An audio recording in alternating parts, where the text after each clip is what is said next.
Blog Talk Radio.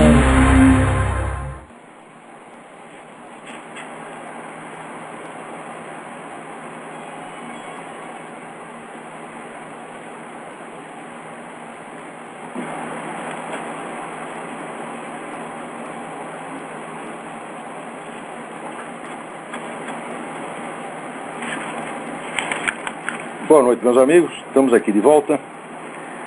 Como sempre, iniciando nosso programa, invocando a Santíssima Virgem Maria, o Santo Padre Pio de Pietrelcina, para que roguem a Deus que nenhuma injustiça se cometa nesse programa.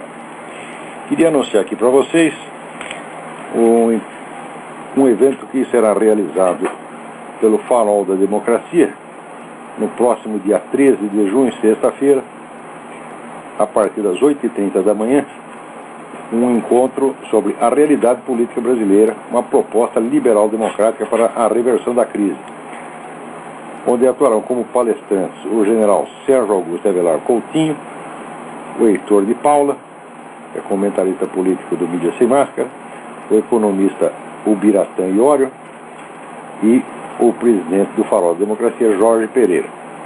O evento será na Avenida Rio Branco, 81, 19º andar, Rio de Janeiro, a sede do Sindicato dos Bancos. Também queria anunciar aqui o lançamento da revista cultural Dicta e Contradicta, resultado de uma iniciativa do Martim Vasquez da Cunha e outros ex-alunos meus, embora eu não tenha nenhuma participação direta no empreendimento, que será lançada amanhã, terça-feira, às 19 horas, na Livraria Cultura, na Avenida Paulista, em São Paulo. Então, parabéns aí ao Martins Vasquez e à equipe por esse empreendimento. Agora, se acabamos de dar parabéns, temos aqui que lembrar que o comandante do Exército Brasileiro, o general Enzo Martins Peri, proibiu que o general Augusto Heleno participasse de um debate sobre a internacionalização da Amazônia, na sede da Ordem dos Advogados do Brasil, em Brasília, né? Marcado aí para terça-feira, dia 10. Mas isso é perfeitamente compreensível, porque o general Augusto Heleno, ele fala em nome do interesse nacional. O interesse nacional está proibido, né? Quer dizer, toda essa putada brasileira está lá comprada pelo esquema globalista. Aliás, todos eles foram fabricados por esse esquema globalista, né? Vocês se lembram que desde o início, por exemplo, da carreira Lula, era um oba-oba do Lula em toda a mídia internacional. Eles o elogiavam por qualquer coisa. Eu lembro que teve uma semana em que o Foro de São Paulo o homenageou pela sua fidelidade ao comunismo e o Fórum Econômico de Davos o homenageou pela sua conversão ao capitalismo. Quer dizer, vale qualquer coisa. Se é para puxar o saco do Lula, vale qualquer coisa, né? E assim como o Lula, toda essa putada brasileira trabalha para o esquema globalista, é um bando de vendidos, né? E esse general Enzo Martins Peri, olha, eu quero encontrar você, general Peri, e dizer na sua cara o seguinte: você é um bosta. Isto é a minha modesta opinião sobre a sua pessoa. Você reúne isso. Você não é digno de engraxar os sapatos do general Augusto Heleno. Tá certo? Você não é um militar brasileiro, você é apenas um funcionário público, tá certo? Para não dizer um funcionário do PT. Tá certo? Você não vale nada. Quiser processar, processo. For para ir para a cadeia, entra na cadeia que está na sua companhia. Agora aqui, aconteceu que um bom sujeito, que é o professor Antônio Araújo, que pertence àquele grupo Permanência do Rio de Janeiro, é um grupo, né, fundado pelo Dr. Fleischmann, que é um falecido amigo meu, muito cristão, foi amigo do Gustavo Corsão. Ele era judeu de nascimento e ele era vizinho do Gustavo Corsão e foi convertido ao catolicismo pelo Gustavo Corsão e se tornou o católico mais fervoroso que eu conheci na minha vida. Era um homem admirável, Dr. Júlio Fleischmann. E o Dr. Júlio Fleischmann faleceu, mas o grupo Permanência continua. Então ali um membro do grupo Permanência, que é o professor Antônio Araújo, leu o meu artigo, né, Errando e Aprendendo, e ficou escandalizadíssimo, porque diz: se eu entendi bem, a interpretação do professor é muito, muito grave. parece interpretar a expressão experimentar de tudo e ficar com o que é bom como uma sugestão, até um comando, para que experimentemos tudo na vida e só depois separemos o bem do mal. Ó, professor, o senhor está delirando, porque está muito claro ali no meu artigo que eu disse que a experiência só é legítima quando há uma dúvida efetiva e sincera, não uma dúvida artificial, e jamais experimentar pelo prazer de experimentar. Em primeiro lugar é isso. Mas, pior que contra o meu argumento, ele levanta aqui a opinião, aliás, em si mesma correta, apenas inaplicável ao caso, de que a sentença de São Paulo que eu citei, experimentar de tudo e ficar com o que é bom, segundo São João Crisóstomo, se refere apenas às profecias. Quer dizer, como existem profecias verdadeiras e falsas, então ele diz, não se pode proibir as profecias só porque existem falsos profetas. Então qual é o remédio? O remédio é experimentar de tudo, esperar para ver o que dá, até que onde essas profecias onde se desenvolvem mostrem a que vieram, e daí você escolhe as verdadeiras e as falsas, aliás, de acordo com um preceito bíblico, de que você deixa o preceito do próprio Cristo, que você deixa o joio e o trigo crescerem juntos, porque só depois que eles crescem é que você pode distingui-los. Enquanto estão pequenos, aparece tudo misturado. Então, o professor diz assim, esse preceito se refere exclusivamente às profecias. E, ao mesmo tempo, reclama do meu artigo, citando até a frase do padre Leonel Franca, de que agitar ideias é mais grave do que mobilizar exércitos. Ora, se agitar ideias é mais grave do que mobilizar exércitos, quanto mais grave não há de ser o espalhar profecias por aí. Se eu pego um filósofo, o filósofo fala apenas em nome dele mesmo para ser discutido. O profeta fala em nome do Espírito Santo para ser obedecido. Se, de acordo com a interpretação que São João Crisóstomo dá ao versículo de São Paulo, não se deve proibir as profecias pela simples razão de que há falsos profetas, ou seja, se é preciso deixar que o joio cresça junto com o trigo para só os podar quando estão maduros e mostrar o que vieram, por que raios não se deveria agir do mesmo modo quando o que está em jogo não é uma profecia capaz de edificar ou corromper milhares de fiéis, e sim apenas a escolha de uma conduta individual que não põe em risco senão uma única alma, se é que põe alguma? Quer dizer, por que o método da tentativa e erro deveria ser válido nos casos de risco máximo, porém proibido nos de risco menor? Professor Araújo, eu só acordo um pouco, raciocino um pouco. Mas o que eu estou falando não é nada senão a aplicação da palavra do joio e do trigo. Quer dizer, para que, vamos dizer, as tendências humanas se revelem como boas ou más, elas precisam ter se desenvolvido, ter chegado a um certo tamanho, senão você não distingue. E é evidente que eu não estou falando de escolhas óbvias. Por exemplo, devo matar a minha mãezinha ou não? Não é disso que eu estou falando, professor. Pô, vê se acorda, porra. Né? Eu estou falando de casos de dúvida séria. Por exemplo, eu vou lhe dar uma dúvida séria. Se sai aí o Papa, o chefe da Igreja de Nosso Senhor Jesus Cristo, pedindo perdão por pecados que a Igreja não cometeu, eu devo acompanhar o Papa nessa palhaçada ou não? Eu sei que vocês da permanência não acompanham, nada disso. Tá certo? Então, vocês oficialmente estão na desobediência. Mas, por outro lado, você vem me dizer que o essencial ali é a obediência. Está aí criada, quer dizer, a perplexidade. Né? Ou eu obedeço o que o Papa está falando, ou obedeço o argumento da permanência, tá certo? De que, vamos dizer, o Papa está extraviado e não sabe o que está falando, tá certo? Então, vamos dizer, é curioso, vamos dizer, que justamente um grupo minoritário que se opõe à tendência dominante da igreja, ser o primeiro a dizer que a gente tem que obedecer a igreja. É uma situação paradoxal. Agora, o paradoxo, professor, o paradoxo não é uma coisa que aparece na nossa cabeça porque nós gostemos dele. Nós não procuramos essas encrencas, elas vêm a nós e a vida é constituída delas. O paradoxo é uma coisa, o paradoxo, a perplexidade é uma coisa tão central na vida humana,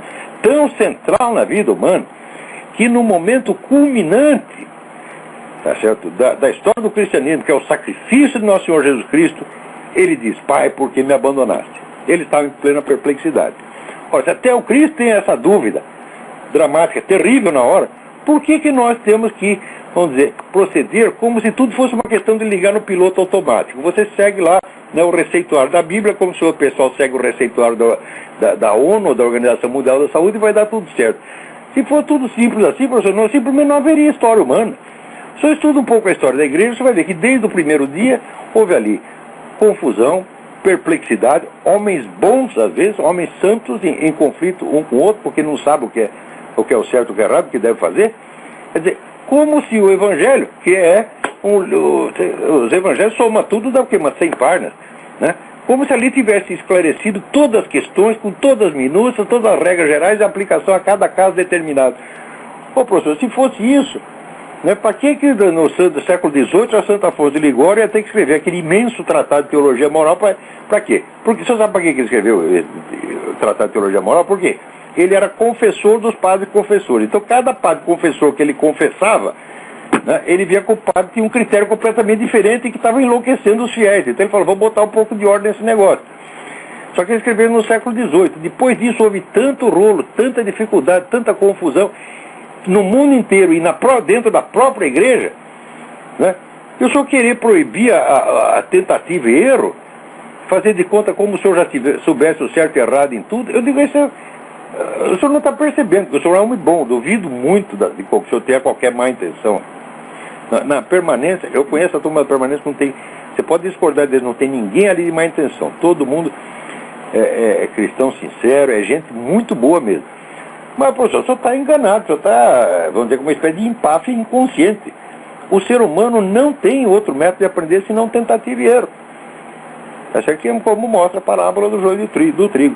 São Tomás de Aquino dizia o seguinte, veritas filia temporis, a verdade é filho do tempo. Ora, se você já sabe tudo, para que precisa de tempo para aprender, ô raios? Né? Até parece que eu falei alguma coisa escandalosa, alguma coisa inteiramente absurda. O senhor só está vendo chifre na cabeça de cavalo, pô. Para com isso. Eu sou seu amigo, estou do seu lado. Não me enche o saco, professor. Né? Peraí, tem alguém na linha aí. Alô? Eu? Alô, Lavo? Eu? Pode falar. Que é o Thiago. Quem? Thiago. Tiago, tudo bem? Tudo bem, Lavo? Eu gostaria de falar para você, descobri aqui na internet em relação à ONU e o aborto. Sim. É que eles estão abortando crianças agora na tsunami em Myanmar e na China. Eles promovem aborto mesmo. Eles promovem e pagam essas organizações abortistas, que nem essas malditas Planned Parenthood aqui, tem o maior apoio da ONU, e isso é uma clínica abortista. Agora a Planned Parenthood vai se dar mal, porque o pessoal descobriu mais de uma centena de casos em que eles fizeram aborto de menor de idade sem comunicar aos pais. Essa merda, essa Planned Parenthood vai ser fechada, e se os caras não for pra cadeia, tá entendendo? E os sócios dela aí no Brasil, as católicas pelo direito de decidir, que são um bando de satanistas, uma mulher vagabunda, filha da puta, tá entendendo? Esse pessoal tudo tinha que estar na cadeia. Eu queria falar só uma coisa que no Piauí vai começar a praticar aborto com o apoio da Fundação Ford também. A Fundação Ford e a Fundação Rockefeller adoram essas coisas. Essa família desses Rockefeller, eu sempre digo, não se pode botar dinheiro na mão de idiotas, tá entendendo? Porque idiota se enche de dinheiro, ele acha que ele é gênio e que ele tem a solução para todos os problemas. Esse bando de cretino que é dessa família Rockefeller, eles faz 50 anos estão fazendo a campanha para o quê? Para o controle da natalidade. Resultado, agora tem subnatalidade, ninguém quer ter filho. 40% das mulheres da Alemanha não tem filho, tá certo? Então agora vai ter o quê? Vai ter que encher de muçulmano. Né? Isso vai ter que chamar os caras do Oriente e vem o pessoal lá do Al-Qaeda, né? E aproveita, oba, não tem gente lá, vamos ocupar espaço. Isso está acontecendo agora. Os caras, em vez de enfiar a cabeça na privada, dizer, porra, mas que cagada que eu fiz. Não, eles continuam arrotando grandeza. Quer dizer, o dinheiro, olha, dinheiro no bolso é o equivalente, frequentemente é o equivalente de merda na cabeça. Tá? Quanto mais dinheiro no bolso, mais merda na cabeça.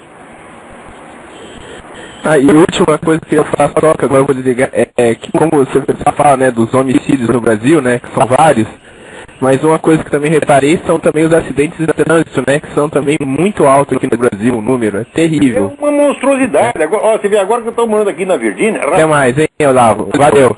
Valeu. Aqui, infração de trânsito é negócio sério, não é para brincar. Quer dizer, no Brasil você tem uma espécie de genocídio permanente nas estradas, né, e ninguém faz nada. Olha, isso aí, ó, eu detesto o General Geisel, mas no tempo dele ele fez uma coisa certa, que foi o tal do limite de 80 km na rodovia, que diminuiu, né, o número de acidentes, parece que para 30%. Depois esculhambou tudo. Né? Agora, alô, tem mais alguém aí? Alô, Lavo? Aqui é o Davi de Belo Horizonte. Oi, Davi, tudo bem? Tudo bem. Aqui eu acho que tem algum mal entendido. Acho que o Antônio Araújo ele é da Monfort aqui de Belo Horizonte.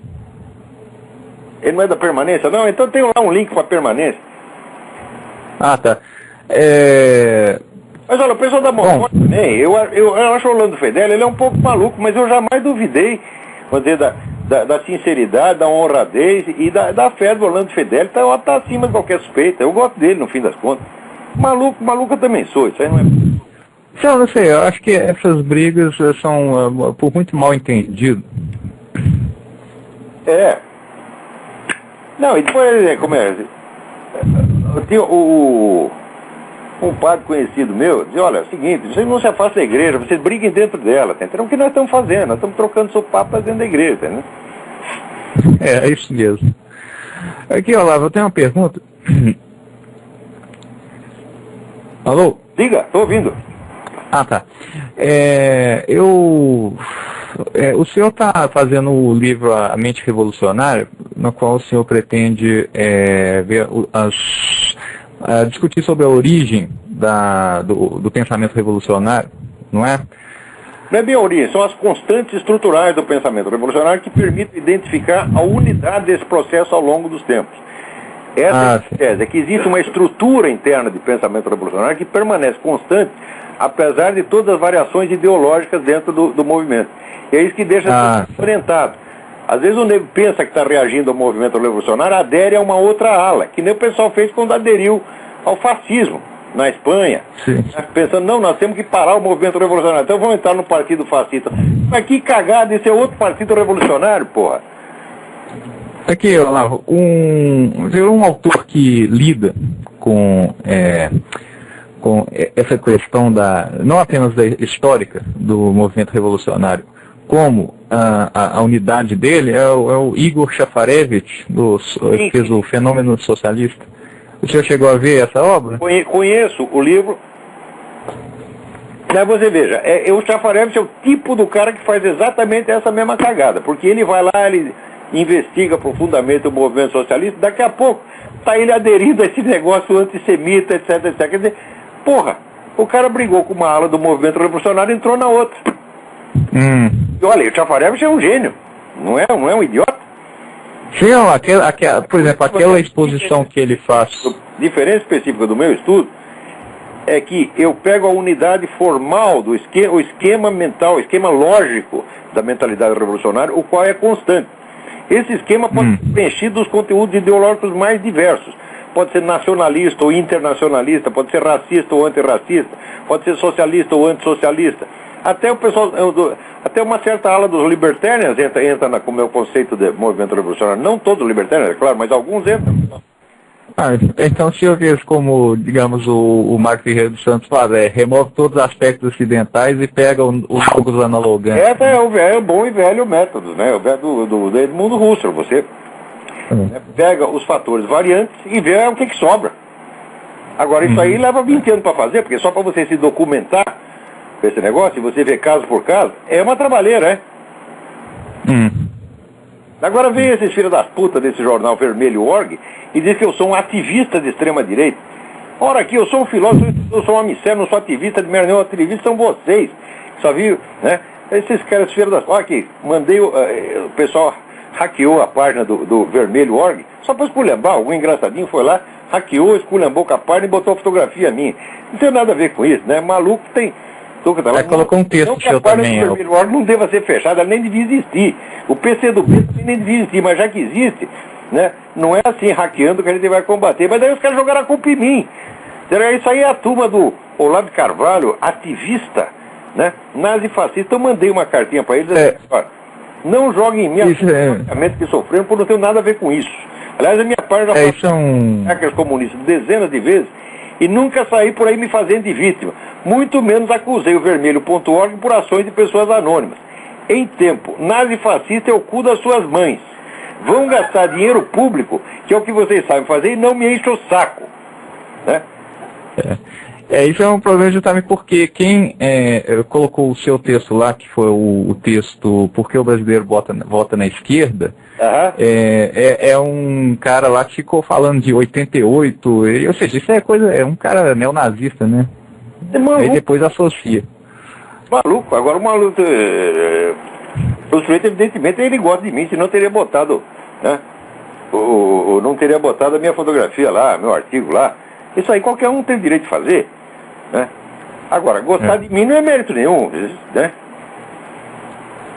Mas Bom, Olavo, então até mais. Se fosse transar com toda mulher que gostou de mim ao longo, né?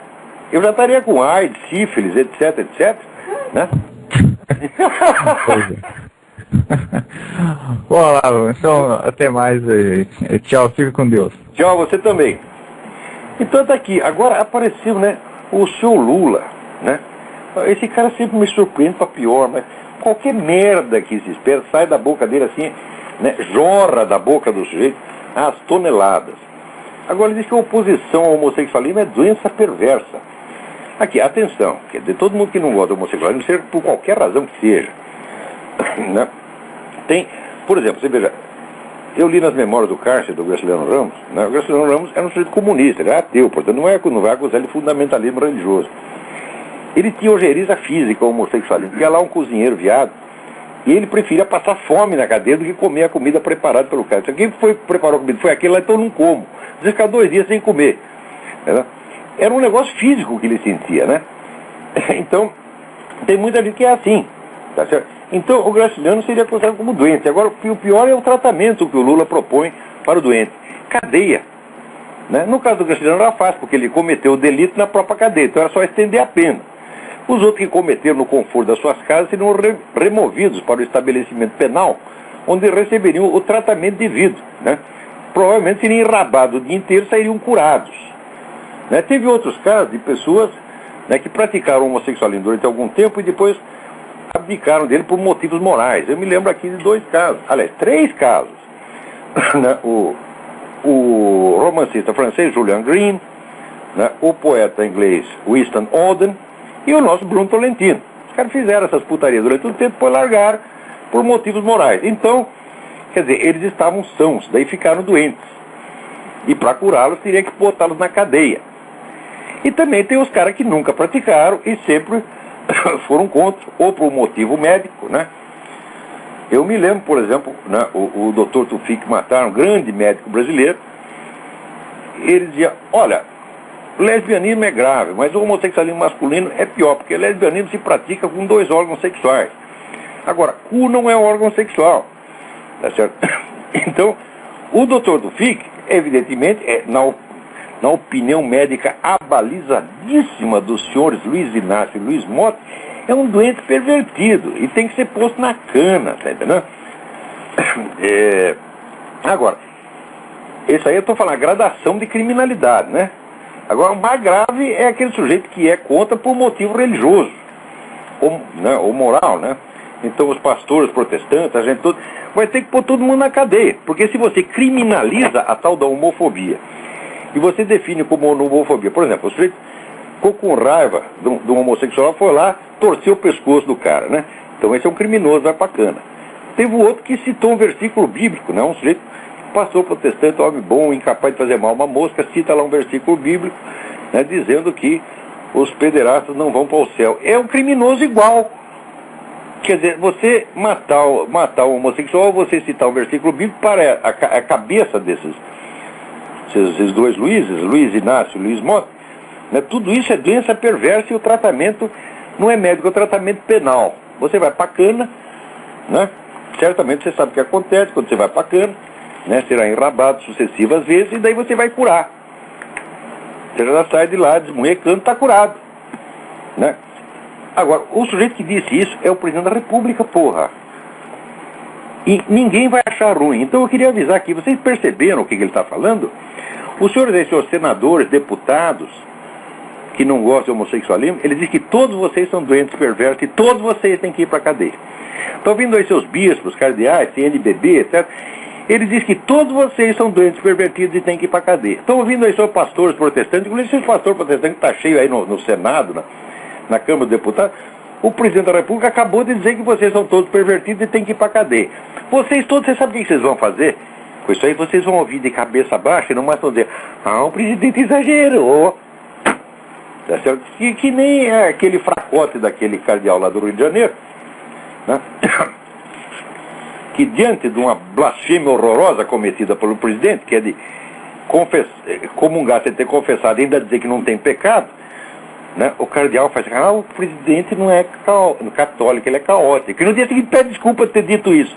Vocês são um bando de boiola, todos vocês, cardeais, deputados, senadores, general Peri, vocês são um bando de boiola, porra. Quer dizer, tem uma crise nacional de testosterona aí, né? O único sujeito, o macho, é o Luiz Mota, porque ele diz que ele já comeu, ou deu, sei lá, para 500 homens, porra. Aí que ser macho para fazer um negócio desse, né? Porque eu lembro aqui o Dom Juan da ópera de Mozart, né? Tinha comido 1003, né? Agora, o Mota está quase chegando lá, já está nos 500. Quer dizer, é o Dom Juan gay, tá certo? E ele diz isso como se fosse um grande mérito. Agora, ele... Peraí, tem alguém na linha. Alô, quem é? Olavo? Eu? Tá me ouvindo? Perfeitamente. Aqui é Fernando, do Rio de Janeiro, tudo bom? Fernando, tudo bem? Olha só, só voltando ao assunto que quando o Davi de Minas ligou aí para você, falou da questão da mentalidade revolucionária, eu já vi você em certos artigos e em aulas, quando você comenta a questão da igreja e você fala do Concílio de Trento e da Contra-Reforma, você diz que aquilo de maneira nenhuma é uma Contra-Reforma. Isso tem a ver com a mentalidade revolucionária ou é outra? Eu acho que essa parte, para mim, está cheia de dúvida. Ainda preciso esclarecer muita coisa aí. E eu não tenho certeza disso. Mas quando você vê que daí saiu, né, o negócio da Companhia de Jesus e aquele projeto de fazer uma sociedade socialista com os índios na América do Sul, falo, claro que tem o elemento revolucionário ali, presente. Uhum. Né? Em que medida isso aí está presente ou não? Falo, bom, ainda preciso esclarecer. Na verdade, as minhas dúvidas agora estão lá mais para o século I, II e III, quer dizer, não cheguei no Concílio de Trento ainda, né? Porque tem aquela coisa... Muitas dúvidas para esclarecer, por quê? Porque esse assunto, embora exista milhares de livros sobre o movimento revolucionário, não existe um único sob esse ponto de vista que eu estou estudando, que é o ponto de vista formal, quer dizer, a lógica interna do pensamento revolucionário, né? É a estrutura lógica interna que se manifesta, vamos dizer, nas categorias de pensamento, a categoria de tempo, a categoria de causa. Quer dizer, a mente revolucionária tem uma categoria de tempo diferente da dos seres humanos normais. Tem uma explicação. Você fala que tem uma de causa diferente, da percepção, né, do tempo, né? Ele tem uma série de características estruturais que são diferentes e que são comuns a todas as facções do movimento revolucionário. Então, o movimento revolucionário é um fenômeno que surge numa certa época da história e que tem que desaparecer um dia. Não é uma constante do espírito humano, está entendendo? Começou e um dia vai acabar. E todos nós que estamos aqui vendo essa merda acontecer, nossa obrigação é contribuir para que isso acabe. Não sei quando vai acabar. E também não sei o que vem depois, mas que tem que acabar, tem que acabar. Mas você diz geralmente que você diz que esse movimento começa, você pode se identificar a partir do século 13, 14, mas por aí. 14, a coisa começa a tomar, vamos dizer, os vários elementos separados que vão compor o movimento revolucionário já começam a aparecer aí. Mas tem alguns que vêm de antes, tem alguns que vêm do século I, mas acontece que a partir vamos dizer, da modernidade, essas coisas se condensam e aparecem juntas. Entendeu? Porque eu li, acho que foi o Wegelin, que ele diz que, de certa forma, nos primeiros 10 séculos, a igreja consegue meio que reprimir e manter sob controle esses movimentos messiânicos. Sim, mas se você ver aqui, alguns dos elementos separados que viriam a compor a mentalidade revolucionária já estão presentes no século I. Uhum. O que acontece, vamos dizer, são tendências mortas, como vamos dizer, vários vírus que tem ali, né? Que depois junta tudo. E cria uma desgraça, tá vendo? Entendi.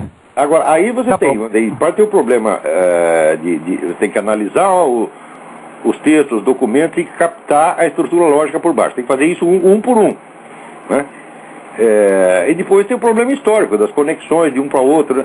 Quer dizer, é um estudo para muitos anos, tá vendo?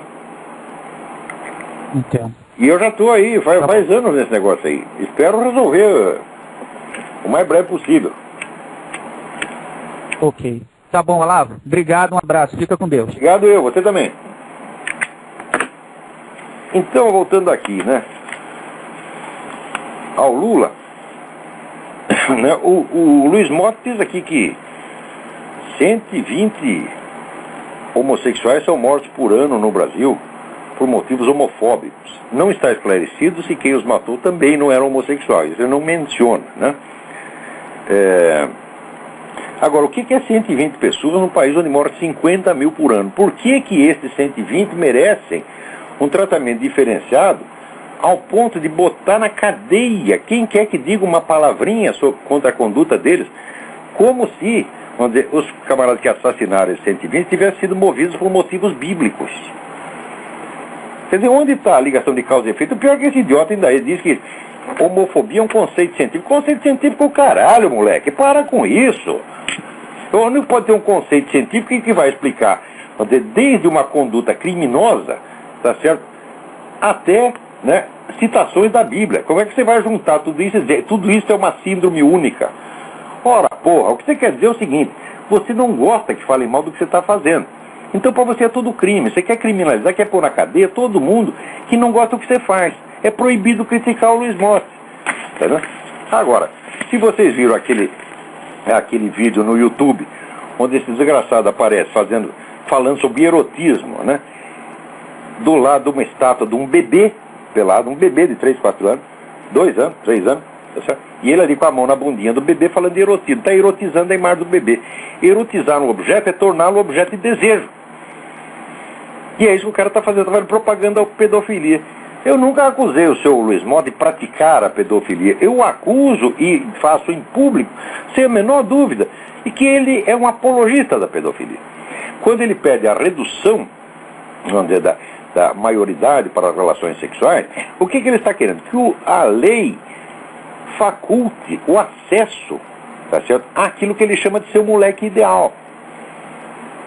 E o cara é tão espertinho que ele faz a propaganda da pedofilia, mas ele diz, só devemos praticá-la quando for legal. Quer dizer, é mais perverso ainda do que... Porque o sujeito é pedófilo, o pedófilo pode cometer um crime movido por um impulso momentâneo, do qual até ele mesmo depois tem vergonha e se arrepende. Mas o Luiz Mota, friamente, racionalmente, está fazendo uma campanha pela legalização da pedofilia. Está tentando legitimá-la, tá certo? Baixar a idade para poder ter acesso aos adolescentes, tá certo? Fazendo essa propaganda nada sutil, ostensiva, de erotizar a imagem de bebês, tá certo? E todo mundo assiste isso e vai lá o seu presidente da República e dá para esse sujeito a ordem do mérito cultural.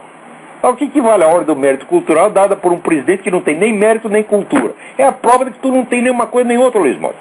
Outra coisa, o Luiz Mota, ele para sacanear os que falam mal dessas campanhas dele, publica o endereço dos caras. Para quê? Para fazer os gays lá, vamos dizer, como diz, vão lá na casa do sujeito e encher o saco dele.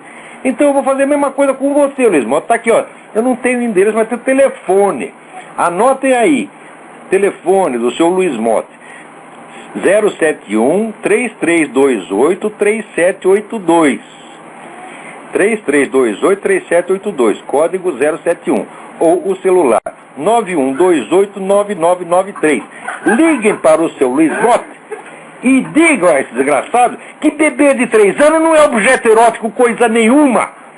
Que se entrar alguém na minha casa, quando o filho meu é pequeno, 2 ou 3 anos, está lá no bercinho, e o sujeito disser que é objeto erótico, eu encho a cara dele de porrada. E se disser que isso é crime de homofobia, vou pra cana com prazer. Porque quem tem essa mentalidade de erotizar a imagem de bebê é um monstro. E o seu presidente da República é outro monstro. Tá certo? Ora, porra. Vamos lá. Alô? Alô, Rob? Eu? Quem é? É Gustavo que está falando. Canadá, tudo bem? Tudo bem. Desculpa, eu não sei se você já respondeu ou ainda não essa questão. Eu recebi um artigo seu que chama-se Influências Discretas, né? Sim. Que você fala da interferência que o Chouin teve nas relações entre Monsenhor Lefebvre e o Vaticano. Sim.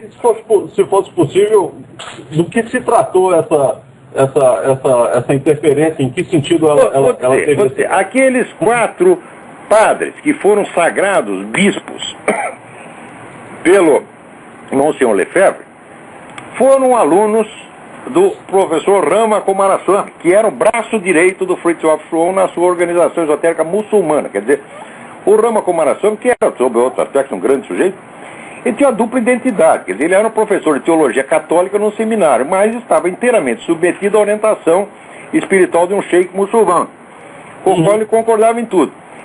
Então eles botaram lá esses 4, e foram justamente esses 4 que o Monsenhor Lefebvre sagrou, criando uma enorme crise na igreja. E o que dizia o Rama Cumaraçam? Ele disse para mim isso aí. Disse: Monsenhor Lefebvre é um idiota, mas trabalha para nós.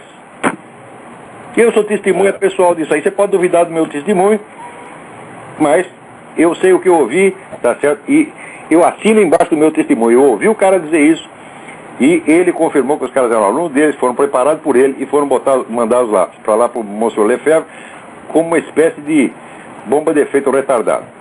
O senhor acha que a excomunhão que se deu em cima dos 4 bispos e do Monsenhor Lefebvre foi mais devido a isso? Então, olá. Não, aqui se criou uma crise que resultou na excomunhão inteiramente injusta, porque o Monsenhor Lefebvre não fez nada de errado. Agora, que a situação foi manipulada de fora por esse pessoal, foi. Mas o Monsenhor Lefebvre não tinha culpa nenhuma. Entendi. Olá, eu cheguei... Eu não estou dizendo que o Rama Cumaraçam fez isso de má intenção. Não, ele achava que estava fazendo certo. Na cabeça dele estava certo. Né? Nunca pode esquecer aquele verso do William Blake. And Caiaphas was, in his own mind, a benefactor of mankind. Quer dizer que Caifás, o juiz do nosso Senhor Jesus Cristo, era, na cabeça dele, um benfeitor da humanidade. Mas aí eu estou aí com aquele jornalista americano, eu esqueci o nome do cara, jornalista cérebro aqui. Diz que, em geral, os benfeitores da humanidade querem mandar nela. Né? Eu não quero ser benfeitor da humanidade coisa nenhuma, entendeu? Eu só quero atrapalhar um pouco, tá entendendo? Foi esse negócio de movimento revolucionário. Eu não tenho nenhuma proposta positiva para a humanidade, mas eu tenho uma proposta negativa. Acabem com o movimento revolucionário. Qualquer sujeito que aparecer em público com uma conversa que subentende aqueles traços estruturais que eu descrevi como inerentes ao movimento revolucionário, como inversão do tempo, inversão da causa, vocês mandam o sujeito calar a boca, ou joguem na privada. Não deem mais atenção a essas pessoas. Essa é a minha proposta. Só mais uma pergunta. Bom, aí o seu artigo me fez entrar na internet aqui e fazer uma pesquisa rápida. Eu não tenho em mãos aqui o nome do autor agora, mas o pai do Rama também foi um dos fundadores do perennialismo com o Guénon. Sim.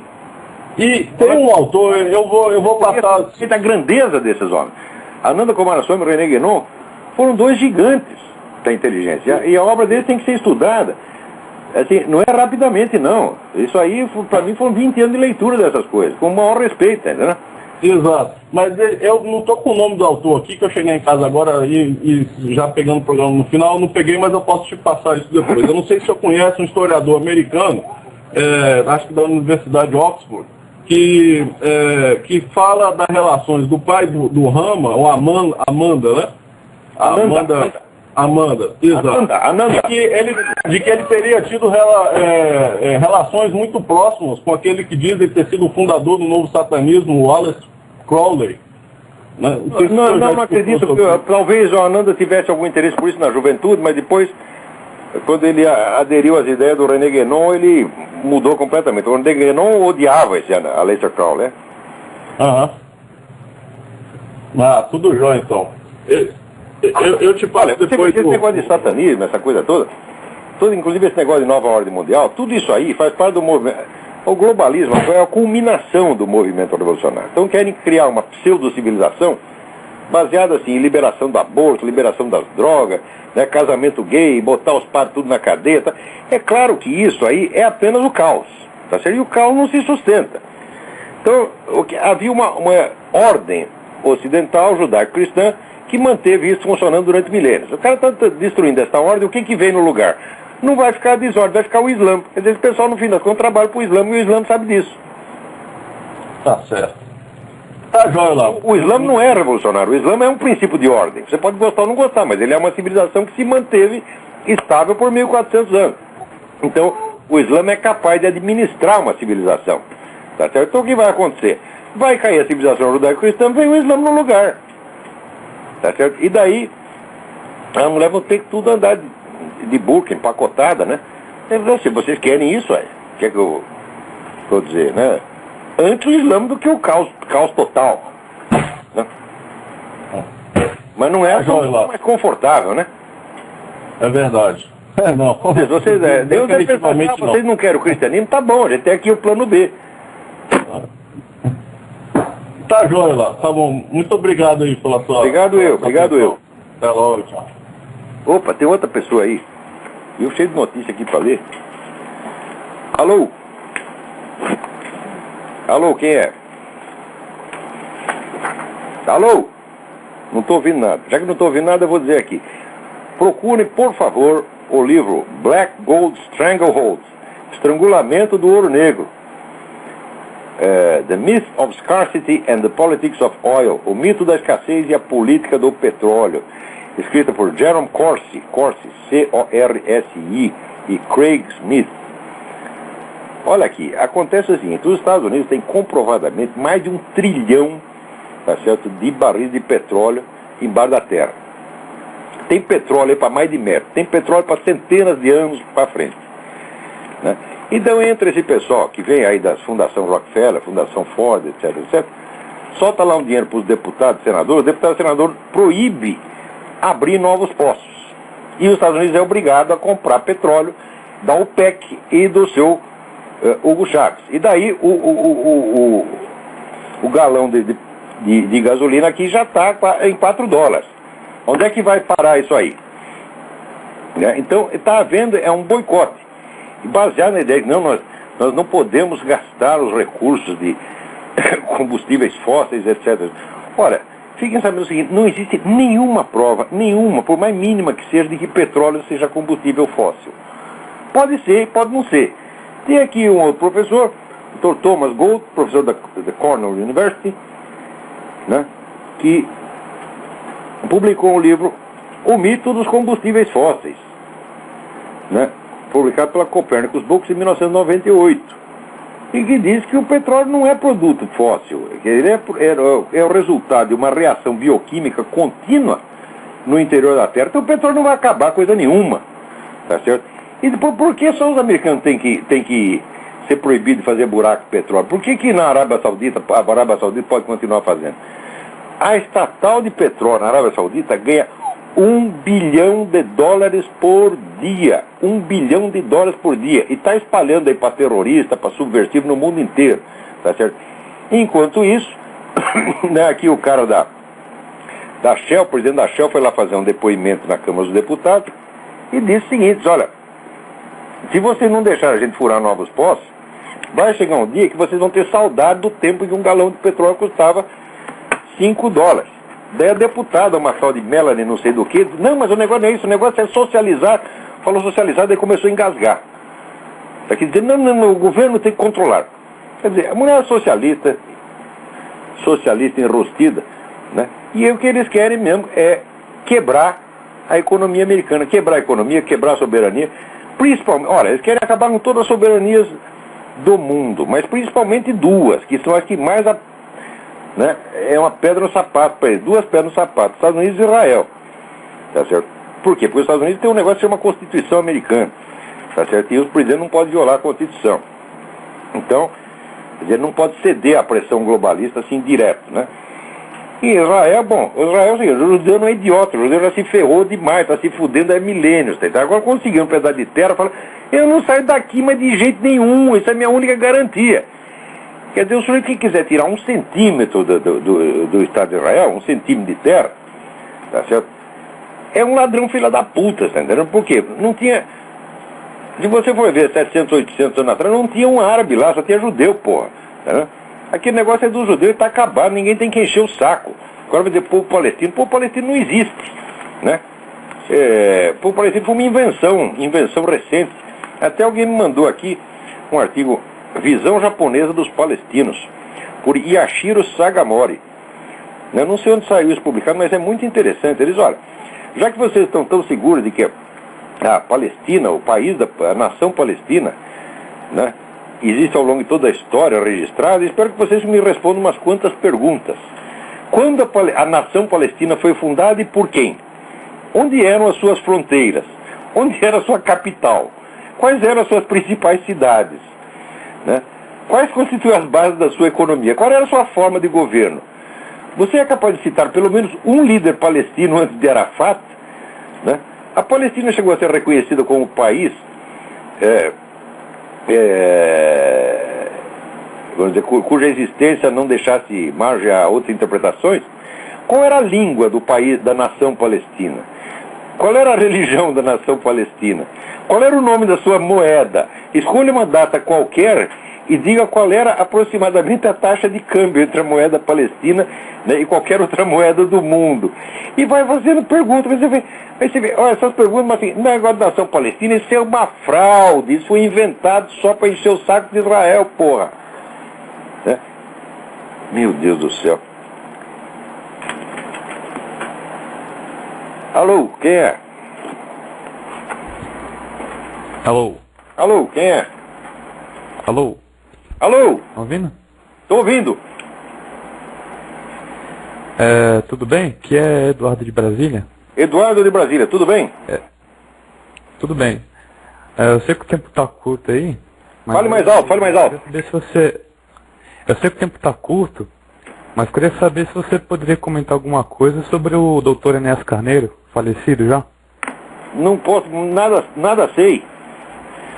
Eu ouvi falar, mas não tem. Se você puder me mandar alguma informação aí, comentarei, mas...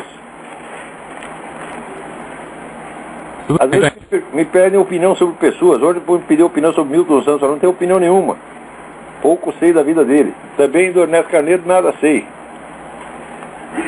Tudo bem, então. Até a próxima. Obrigado. Então vamos lá. Tem mais alguém aí? Olavo? Eu? Olavo, tá ouvindo? Tô ouvindo. Ai, não, eu tô gripado, tá ruim aqui a ligação também. Epa, agora é sua vez. Minha gripe acabou, começou a sua. Não, tá tendo uma crise de salmonelose aqui em Campinas. Já internaram mais de 30. É o Ministério da Saúde aí, só quer saber de perturbar a vida de fumante. Depois da dengue, a salmonela. Puta merda. Diga aí. O Click to Talk não tá funcionando. Eu sei. Olavo, não tá funcionando, já avisei lá a turma do Blog Talk Radio.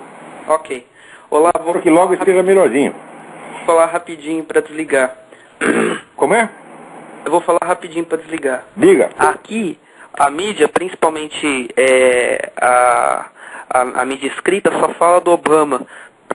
Parece que a gente está voltando para o clima de eleição de 2002, mais ou menos julho, agosto, quando o Lula estava para ser... Eles estão elegendo o Lula de novo, estão botando o Lula na presidência americana.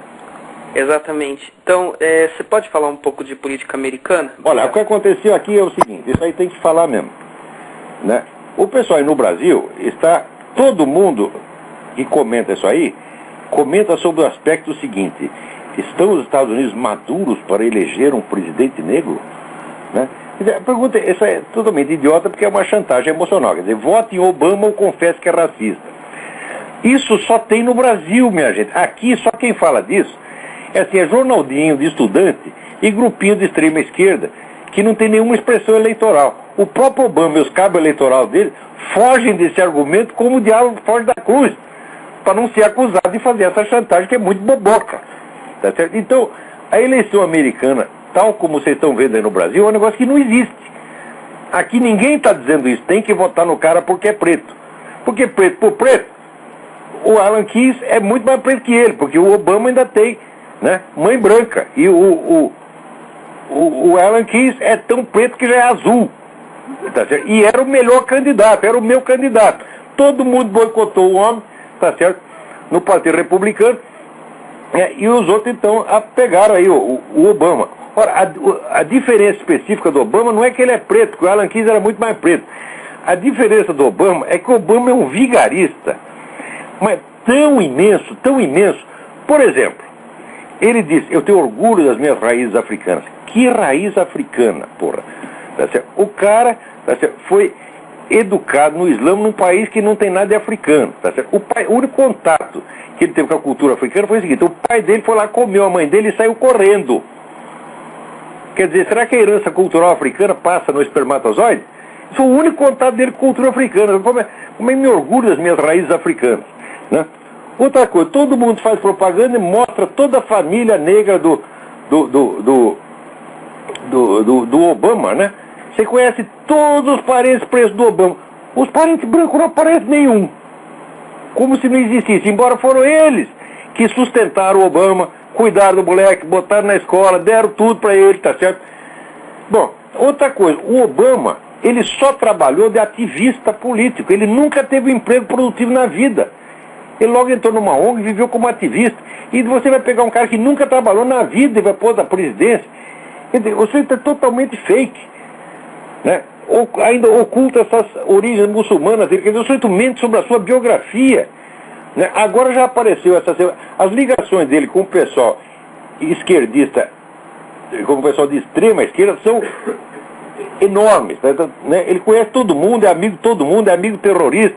Agora já apareceu também o outro lado, ele está ligado a tudo quanto é vigarista, tá certo? Agora, quanto mais se revelam fatos, mais as pessoas ficam imunes.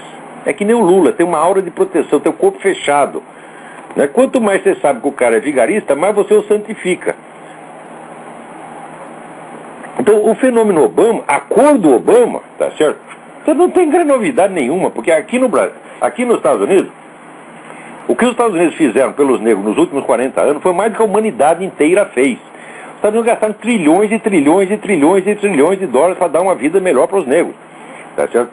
E aqui os negros têm o melhor padrão de vida que tiveram no mundo inteiro, durante toda a história, tá certo? Quer dizer, estão reclamando do quê?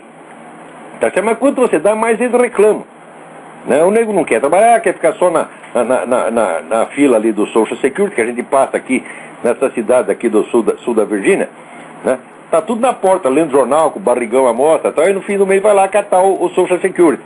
Isso aí corrompe a população. É por isso, vamos dizer, que a maior parte dos crimes aqui, vamos dizer, os negros são 12% da população, mas os crimes, mais de 50% é cometido por eles.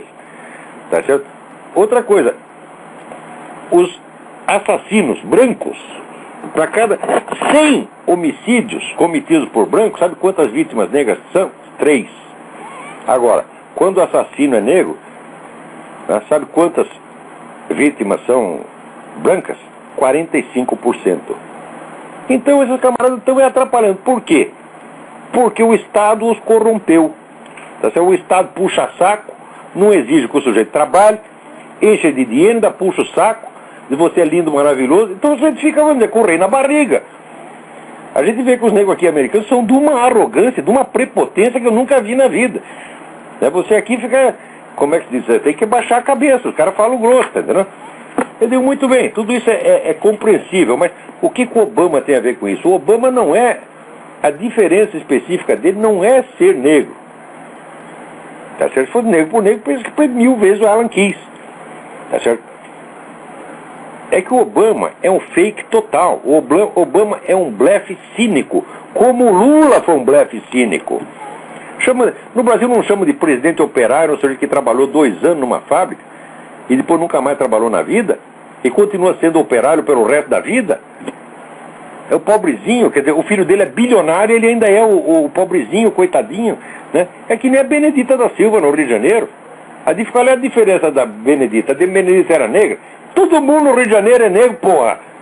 Né? É que a Benedita, a diferença específica é a seguinte: a Benedita era mais vigarista do que todo mundo, essa era a diferença. E o Obama é a mesma coisa aqui, porra. Então, o que o pessoal faz questão de votar no Obama, porque é o seguinte: o Obama essa semana estará participando, sabe o que? Da reunião dos Bilderbergers, que tem aqui na cidade de Chantilly, na Virgínia. Eu nem vou lá porque eles não vão me deixar entrar, tá certo? Mas Obama e Clinton já estão lá, entendeu? Então, o cara está no esquema globalista, ele foi criado por essa gente, foi criado por Fundação Ford, por Rockefeller, por George Soros, para chegar lá e destruir a segurança nacional americana, destruir a identidade nacional, destruir a soberania. Ele é um agente, ele é que nem esse general Peri aí, você está entendendo? Serve para isso, é tudo vendido. Tá certo? Então, é isso que está acontecendo, e a originalidade do Obama é essa. O Obama é muito mais vigarista do que eu mesmo podia imaginar. Agora, você impõe um vigarista e diz aqui, é como se fosse uma aposta. Quer apostar como eu mando em você? Eu vou botar um candidato aqui que é um candidato de merda. E você vai ficar sabendo todas as más qualidades dele e ainda assim você vai votar nele, para você provar que você é bonzinho. Quer dizer, é uma chantagem psicológica como fizeram com Lula. E todo mundo caiu no Brasil e está muita gente caindo aqui. Agora aqui não está dando muito certo não, tá? Porque esse negócio de anunciar que a Hillary é vice dele pegou muito mal. Porque os caras estavam votando na Hillary para não votar no Obama. Aliás, teve um negócio aqui maravilhoso. O Rush Limbaugh fez um negócio que chamou Operação Caos. Ele disse o seguinte: vocês republicanos conservadores, vocês vão lá na convenção do Partido Democrático, se registrem e votam na Hillary. Né? Então a Hillary teve essa votação bem grande, na verdade, em parte devido aos republicanos. Tá certo? Só para atrapalhar, só para melar. Tá certo? E melou mesmo. Tanto que a hora que a Hillary anunciou que vai ser vice do Obama, metade dos eleitores dela pularam fora. Falaram, não, agora não voto mais nem num nem no outro, vão tudo a merda. Tá certo? E o velho McCain está lá sentado, não fala uma palavra, tá certo? E está saindo muito bem. Mas que a situação do Obama não tá muito boa, não. Agora, a grande mídia inteira, que pertence aos Rockefeller, essa gente toda, está tudo puxando o saco do Obama, exatamente como fizeram no Brasil, essas Folhas de São Paulo, Globo, né? Puxa o saco, lambe o pé do cara, tá vendo? E depois ele ainda vai dizer, não, eles são tudo direitistas, burguês. É assim que vai acontecer, né? É o prêmio que os caras têm. Muito bem, o nosso tempo aqui está acabando. E aqui um monte de notícia para ler, mas eu acho que não vai dar mais nada. Está aqui, só para terminar. O Ahmadinejad disse no Japão, preparem-se para um mundo sem os Estados Unidos. Olha aqui, eu estou me preparando para um mundo sem a Ahmadinejad, tá entendendo? Então, até a semana que vem, muito obrigado a todos.